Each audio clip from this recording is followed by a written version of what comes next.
Hey guys, welcome back to the channel. Today we're going to talk about the elephant in the room. Everyone's talking about it, so I'm going to give you my take on Solana. And the reason I want to even do this video is because I'm a big believer in the project, and how many outages is too many? Do I still believe in the project? Do I still think it has promise?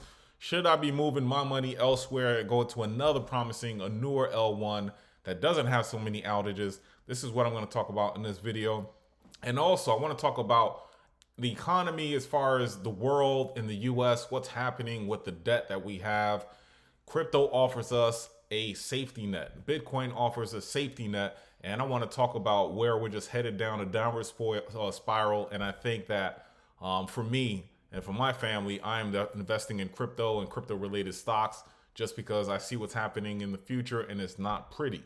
So guys, if you like this video, please hit that like button. If you want to see more of the content, please subscribe to the channel. Hitting the like button definitely helps my channel grow and spread the message. So let's get into it. Let's see what's going on with Solana. Solana is my favorite altcoin. Bitcoin is king, and I like Solana a lot. But I have other ones that I like as well. And this news, woke up this morning. Every morning I always look at my Phantom wallet. One of them, just to see what's going on. And I saw that it said out of service. And I said, oh gosh, here we go again. Basically like everyone else, I was just following, making sure everything was there, making sure network got back on, try to figure out what happened. One thing is I didn't lose any of my money. Everything was still there. Everything was secure. In about 5 hours, everything was restored. But looking at the market right now, we're still trading sideways. Bitcoin's at 43. And look at Solana. With everything that just happened, you were expecting it to torpedo, but it didn't. It's up, according to this, about 1.3%. So when I woke up, Solana was around $94 and it's up about $3. ETH is also doing a little bit better, up 2,300. But today we're focusing on Solana. So that's what we woke up to, and that was all the hype, all the craziness. That's what everyone's talking about in the crypto space today. So looking at CoinMarketCap, we see that Sol is currently at $96. And if we look at the 1 hour, it's down only 0.2%. To be fair, we look at ETH's down 0.2% as well for the 1 hour. Now we look at the 24 hour, Solana's up 1.2%, ETH's up 3.2%. And for the 7-day overall, Sol is down 4.2%. But most importantly, let's look at the 24-hour trading volume. Solana's still 1.7 billion in activity. ETH's at 9.5 billion. If we look at other L1s, we see Cardano's at 274 million, Avalanche 370 million, right? Just looking at other L1s, and you look at the volume, it looks like Solana didn't miss a beat. Didn't miss a beat with the price, didn't miss a beat with the trading volume. But still, these outages are a concern. They are a concern, especially when I believe in a project so much. You would think that this is something that would be solved, and if you want to compete with the likes of Ethereum and everyone else, you have to solve this issue. I will say that, they went 346 days of uptime, and that was interrupted today, right? So the outages are becoming less frequent. 2001, you had more. 2002, they had a lot. 2023, from February 2023 until now, they had one outage. So they're fixing the issues. It's becoming less frequent, and that's promising for me. Not to mention, all the other chains, everything has a strength and weakness, right? And so, there's digs. It's so tribal, right? Cardano folks are saying, look, we're still working. ETH folks are saying, hey, we're still working. It's so much money and it's so new, the space. Everybody can be happy. We're in the space for the innovation and for the money, the return on investment. Anyone that's telling you they're in crypto and they're saying it's not for the money, go to the opposite direction, because you couldn't trust that person. It's for a return on investment and for the innovation. We're early in this space. Everybody can be successful. All projects can be successful, right? The legit ones. When I hear that, I'm like, well, Cardano, you're right. It's decentralized, hasn't had any outages. But on the flip side, does it have as much traction or much volume as a Solana? Ethereum, yeah, there's been some outages, not widely reported. Media doesn't cover it as much, but Ethereum and the L2s and some finality issues. They had some outages as well. But, again, they have L2s to help it scale. So there's strengths and weaknesses for everything. And trust me, I like Ethereum. I like Cardano. I hold Cardano. I hold Avalanche. I hold, most of the L1s that I like, that I cover on this channel. The point is that, you can like more than one project. Just because you're a big bag holder of one doesn't mean that all the others are bad. So again, they're making progress with the outages. Only one so far in almost a year's time compared to years past. So they're making progress. And also with innovation and technology, you're trying to do something new. You're trying to push boundaries. Things like this will happen. If you stick to the norm, old technology, play it safe, that's what happens. Just like in life, if you play it safe, you don't risk anything, you're not going to get great rewards for most cases. All the successful people in life, they took great risk. They thought out of the box, and that's how they became successful. So again, that's my whole spiel on Solana and what happened, right? And then here, one of the main developers, I believe on Helium, he said that yes, outages are a recurring headache, but it probably won't be the last time that it'll happen. And the reason why, because everything I just talked about, innovation and pushing the limits. So he said some Solana developers say that it's worth tolerating to ensure long-term safety and security. So basically, he goes on to say that this is what happened when you're building on the bleeding edge of tech. And at least one prominent builder on the network of Helium Labs said he's prepared to take the heat that comes with it. What we can't do is be afraid of progress for the sake of not being harassed on Twitter. There you go. There you go. It goes hand in hand with what I just said. And also, Google, we use it all the time. Everything you need, you just quickly type it in, and it's amazing how quick you get results. For directions, satellite, whatever you need, Google is it. Google wasn't always perfect. They pushed the technology, and you can't find another search engine like it. But prior to it becoming the Google that we have now, it had outages. It had 8 outages. So according to Wikipedia, it had 1 in 2013, 1 in 2014, 1 in 2018, 3 in 2020, and 2 in 2022. But you don't see all the, craziness, hysteria saying Google sucks and everything like that. You don't see that. But Google was at the edge of technology, and we use it every day. I just bring this up just to show you that just because something has an outage doesn't mean that it's over. That's the point. And also, if we look at daily active addresses and we look at all the L1s, not all the L1s, but the main L1s, you see that daily active addresses, Near is still number one. And we talked about why that is. They have a fitness fitness dApp rather, that's very, very popular, and that's what's driving their daily active addresses. But that aside, you look at Solana, 730,000. Then you have Ethereum, 407,000, Sui, Avalanche, and you see the numbers. Daily transactions, if we look at that, you see that Solana has 30.8 million versus the others that are not even as close, right? So you have all that volume, all that traffic coming onto the chain, and this happened from 2023, and this is the first outage since that's happened. So again, for me, I still believe in projects. I still believe in Solana. I believe in a lot of L1s, not just Solana, but it's my biggest bag right now. And am I concerned about the outages? Yes, I am. But I see that they're becoming less frequent, and I know the reason behind it. I didn't lose any funds. All my funds are there. So I'm still going to invest in Solana. That's my position. Everybody, you're entitled to your own opinion, but I like Solana. I like Cardano. I like Avalanche. I like Say. I like Sui. But I like them all, right? But I can still pick my favorite. That doesn't mean I have to downgrade to talk about others just for the sake of my own bag. That's it. I'm off my spiel, off my soapbox now. And again, as far as top projects, right? If we look at the last 90 days, these are the projects you want to be in, the ones in the green. And some of these I talked about. Some of these are the L1s. Injective is an up-and-comer. Celestia is an up-and-comer. Say is an up-and-comer. AVAX.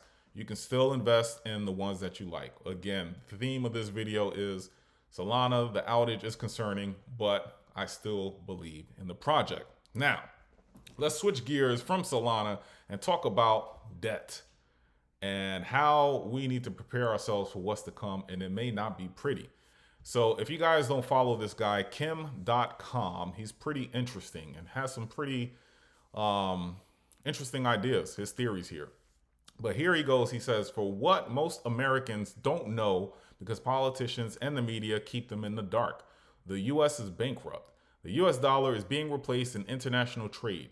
More money printing will result in hyperinflation. The party is over no matter who is president next.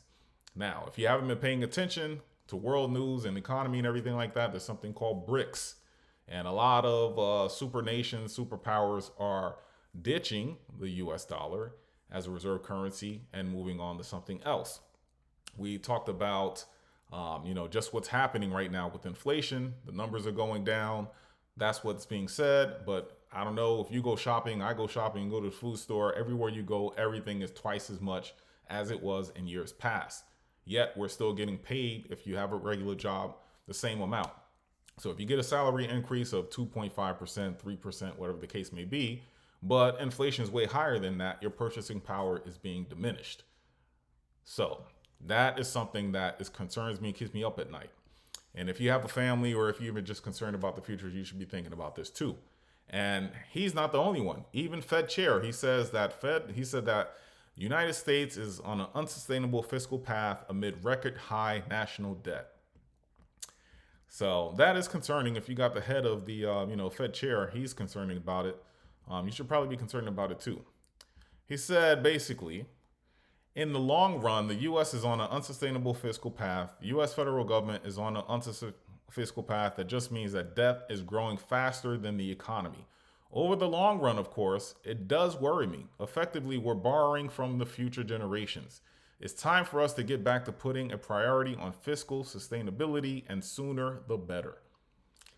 So what is he talking about? We look at the U.S. national debt. This is about a while, not even 3 months ago, I covered this, and the debt number was around 32 trillion. Now it's at 34 trillion, and we're only in February. 34 trillion. What is the interest on this debt? 744 billion. Inflation, national debt going out of control, purchasing power diminished.